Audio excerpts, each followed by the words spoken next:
മലപ്പുറം തിരൂർ ഭാഗത്തേക്കൊക്കെയുള്ള കല്യാണങ്ങളിലൊക്കെ ഉണ്ടാക്കുന്ന ഒരു ബിരിയാണിയാണ് കേട്ടോ ഇന്നത്തെ നമ്മുടെ റെസിപ്പി. സാധാരണ ബ്രോയിലർ ചിക്കൻ വെച്ചിട്ടല്ല അവിടെ ഒന്നും ബിരിയാണി ഉണ്ടാക്കാറുള്ളത്, ലഗോൺ ചിക്കൻ വെച്ചിട്ടാണ് കേട്ടോ. അപ്പോൾ ലഗോൺ ചിക്കൻ വെച്ചിട്ടുള്ള നല്ല ഒരു ബിരിയാണിയാണ് ഇന്ന് നമ്മൾ തയ്യാറാക്കാൻ പോകുന്നത്. അതും എളുപ്പത്തിലുള്ള ഒരു രീതിയിലാണ് കേട്ടോ ഞാനിവിടെ ഉണ്ടാക്കുന്നത്.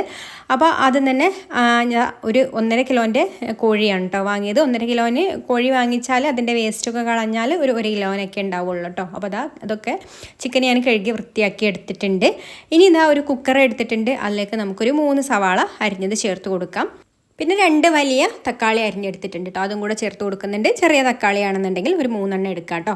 ഇനി ഒരു വെളുത്തുള്ളി, ഒരു 10-12 അല്ലി വെളുത്തുള്ളിയും അതുപോലെ ചെറിയൊരു കഷ്ണം ഇഞ്ചിയും പിന്നെ എരിവിന് ആവശ്യത്തിനുള്ള പച്ചമുളകും കൂടെ ചതച്ചെടുത്തിട്ടുള്ളതാണ്, അതും കൂടെ ചേർത്ത് കൊടുക്കാം. പിന്നെ മല്ലിയിലയും പുതിനയിലയും കറിവേപ്പിലയും അരിഞ്ഞതും കൂടെ ചേർത്ത് കൊടുത്തിട്ടുണ്ട്. ഇനി 1 ടേബിൾ സ്പൂണ് നാരങ്ങ നീര് ചേർത്ത് കൊടുക്കാം. പിന്നെ ഒരു 1/4 കപ്പ് തൈരും, ഇനി പാകത്തിനുള്ള ഉപ്പും, പിന്നെ ഒരു 1.5 ടീസ്പൂണ് മഞ്ഞൾപ്പൊടിയും, പിന്നെ ഒരു 2 ടേബിൾ സ്പൂണ് ബിരിയാണി മസാല ചേർത്ത് കൊടുക്കുന്നുണ്ട് കേട്ടോ. ഈ ഒരു ബിരിയാണി മസാല നമ്മൾ വീട്ടിൽ തന്നെ പൊടിച്ചെടുത്തിട്ടുള്ള മസാലയാണ്. ഇതിൽ ഏലക്ക, ഗ്രാമ്പൂ, പട്ട, അതുപോലെ ജാതിക്ക, ജാതിപത്രി, സാജീരകം, പിന്നെ തക്കോലം, അങ്ങനെയുള്ള എല്ലാ സ്പൈസസും കൂടെ പൊടിച്ചെടുത്തിട്ടുള്ള മസാലയാണ് കേട്ടോ ഇത്. ഈ ഒരു മസാല മാത്രമാണ് നമ്മൾ ബിരിയാണിയിലേക്ക് ചേർത്ത് കൊടുക്കുന്നത്. അപ്പോൾ അതും കൂടെ ചേർത്ത് കൊടുത്തിട്ട് നന്നായിട്ട് ഒന്ന് കുഴച്ചെടുത്തിട്ട് വെള്ളം ഇങ്ങനെ ഇറങ്ങി വരണം കേട്ടോ. ആ ഉള്ളിയും തക്കാളിയും ഒക്കെ നന്നായിട്ട് കൈകൊണ്ട് തന്നെ കുഴച്ചെടുക്കണം. അപ്പോൾ അതിൽ നിന്ന് ഇതുപോലെ ചെറുതായിട്ട് വെള്ളമൊക്കെ ഇറങ്ങി വരും.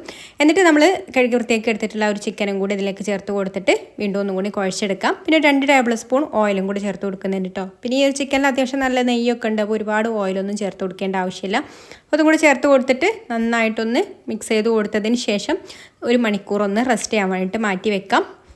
സമയമുള്ളതിനനുസരിച്ചിട്ട് വെക്കാം കേട്ടോ. ആ ഒരു ചിക്കനിലൊക്കെ മസാലയൊക്കെ നന്നായിട്ട് പിടിക്കാൻ വേണ്ടിയിട്ട്. അപ്പോൾ ഞാനിവിടെ ഒരു 3/4 മണിക്കൂർ കഴിഞ്ഞിട്ട് ഇതൊന്ന് വേവിച്ചെടുക്കാൻ പോവുകയാണ്. അപ്പോൾ അതിന് മുന്നേ ആയിട്ട് ഒരു 1/2 കപ്പ് വെള്ളത്തിലേക്ക് ഒഴിച്ചു കൊടുത്തിട്ടുണ്ട് കേട്ടോ. അത്യാവശ്യം നല്ല വേവ് ഉണ്ടാവും. പിന്നെ കുറച്ച് വലിയ പീസും കൂടിയാണ് ഇതിൽ, നല്ല മൂത്ത ചിക്കനും കൂടിയാണ് കേട്ടോ. അപ്പോൾ വെന്ത് അങ്ങനെ ഒരുപാട് ഉടഞ്ഞു പോവില്ല ഈ ഒരു ചിക്കന്. അപ്പോൾ നന്നായിട്ട് തന്നെ വേവിച്ചെടുക്കുക കേട്ടോ. അപ്പോൾ വീട്ടിലൊക്കെ തയ്യാറാക്കുകയാണെന്നുണ്ടെങ്കിൽ, പെട്ടെന്ന് തയ്യാറാക്കുകയൊക്കെ ആണെന്നുണ്ടെങ്കിൽ ഇതുപോലെ കുക്കറിൽ തന്നെ ഇതൊന്ന് വേവിച്ചെടുക്കേണ്ടി വരും കേട്ടോ. അപ്പോൾ ഞാനിത് അടച്ച് വെച്ചിട്ട് ഒന്ന് വേവിച്ചെടുക്കാൻ പോവാണ്.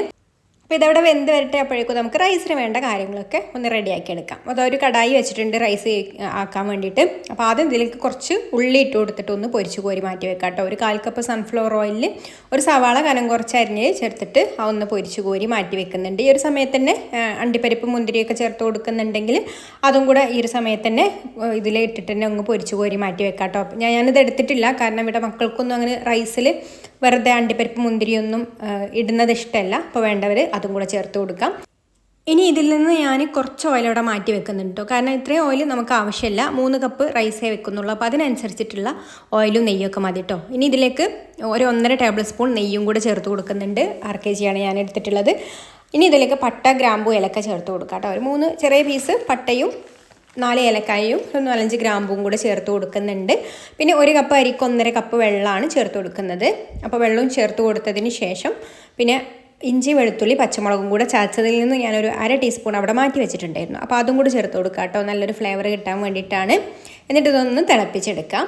നന്നായിട്ട് തിളച്ച് കഴിഞ്ഞതിന് ശേഷം പിന്നെ പാകത്തിനുള്ള ഉപ്പ് ചേർത്ത് കൊടുത്തിട്ട് നമ്മൾ കഴുകി ഊറ്റി വെച്ചിട്ടുള്ള 3 കപ്പ് അരിയാണ് കേട്ടോ ഞാൻ എടുത്തിട്ടുള്ളത്. 250 ml കപ്പിൽ 3 കപ്പ് അരി കൈമ റൈസാണ്. അപ്പോൾ അതും കൂടി ചേർത്ത് കൊടുത്തിട്ട് ഇളക്കി കൊടുത്ത് അടച്ച് വെച്ചിട്ട് ഇതൊന്ന് വേവിച്ചെടുക്കാം കേട്ടോ. തീ കുറച്ച് വെച്ചിട്ട് ഒന്ന് വെള്ളം വറ്റിച്ചെടുക്കുക. ഇടയ്ക്കൊന്ന് തുറന്നിട്ട് ഇളക്കി കൊടുക്കണേ. ചിക്കനൊക്കെ ഇവിടെ വെന്ത് റെഡി ആയിട്ടുണ്ട് കേട്ടോ. എത്ര വെന്തിട്ടും ഇതങ്ങ് ഉടഞ്ഞു പോയിട്ടൊന്നുമില്ല. പിന്നെ അത്യാവശ്യം നല്ല വെള്ളമൊക്കെ ഉണ്ട് കേട്ടോ ചിക്കനിൽ. അപ്പോൾ നമുക്ക് ദമ്മിടാൻ വേറൊരു പാത്രത്തിലേക്ക് ഇത് മാറ്റാം. ഇതിൽ നമുക്ക് റൈസും മസാലയും കൂടെ പോവില്ല കേട്ടോ.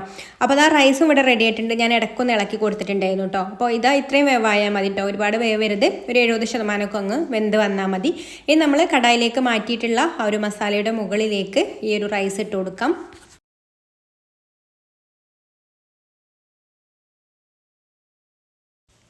മുഴുവനായിട്ടിപ്പോൾ ഇട്ട് കൊടുത്തിട്ടുണ്ട് കേട്ടോ. ഇനി ഇതിൻ്റെ മുകളിൽ നമ്മൾ പൊരിച്ച് വെച്ചിട്ടുള്ള ഉള്ളിയും കുറച്ച് മല്ലിയില അരിഞ്ഞതും എല്ലാം ഇട്ട് കൊടുത്തിട്ട് നന്നായിട്ട് ഇതൊന്ന് അടച്ചു വെക്കണം, ആവിയൊന്നും ഒട്ടും പുറത്തേക്ക് പോകാത്ത രീതിയിൽ. അപ്പോൾ ആദ്യം തന്നെ ഞാനൊരു ഫോയിൽ പേപ്പർ, ഒരു അലുമിനിയം ഫോയിൽ വെച്ചിട്ട് ഒന്നങ്ങ് നന്നായിട്ട് കവർ ചെയ്തെടുക്കുന്നുണ്ട്. എന്നിട്ട് അതിൻ്റെ മുകളിൽ ഒരു അടപ്പ് വെച്ചിട്ട് പിന്നെ ഒട്ടും ആവി പുറത്തേക്ക് പോകാതിരിക്കാൻ വേണ്ടിയിട്ട് ഇതിൻ്റെ മുകളിൽ ഒരു വെയിറ്റും കൂടെ വെച്ച് കൊടുത്തിട്ടുണ്ട് കേട്ടോ. ഇനി ഹൈ ഫ്ലെയിമിൽ ഒരു 5 മിനിറ്റ് വെക്കാം കേട്ടോ. ഇതിൽ അത്യാവശ്യം വെള്ളം ഉണ്ടായതുകൊണ്ട് തന്നെ. പിന്നെ നമുക്ക് തീ കുറച്ച് വെക്കാം. തീ കുറച്ച് വെച്ചിട്ട് ഒരു 10 മിനിറ്റും കൂടെ നന്നായിട്ടൊന്ന് ദം ചെയ്തെടുക്കാം കേട്ടോ. അതിനുശേഷം നമുക്ക് ഫ്ലെയിം ഓഫാക്കാം. എന്നിട്ട് പിന്നെ ഒരു 15 മിനിറ്റൊക്കെ കഴിഞ്ഞിട്ട് ഒന്ന് തുറന്നാൽ മതി കേട്ടോ. അപ്പോൾ അപ്പോഴേക്കും നമ്മുടെ ബിരിയാണിയൊക്കെ നല്ല സെറ്റായി വന്നിട്ടുണ്ട്. അപ്പോൾ അടിയിലുള്ള വെള്ളമൊക്കെ വറ്റി നല്ല റൈസിലേക്കൊക്കെ നന്നായിട്ട് ഫ്ലേവറൊക്കെ കയറിയിട്ടുള്ള അടിപൊളി ബിരിയാണി ആയിട്ട് കിട്ടിയിട്ടുണ്ട് കേട്ടോ. നല്ലൊരു സ്മെല്ല് തന്നെയാണ് ഈ ഒരു ബിരിയാണിക്ക്.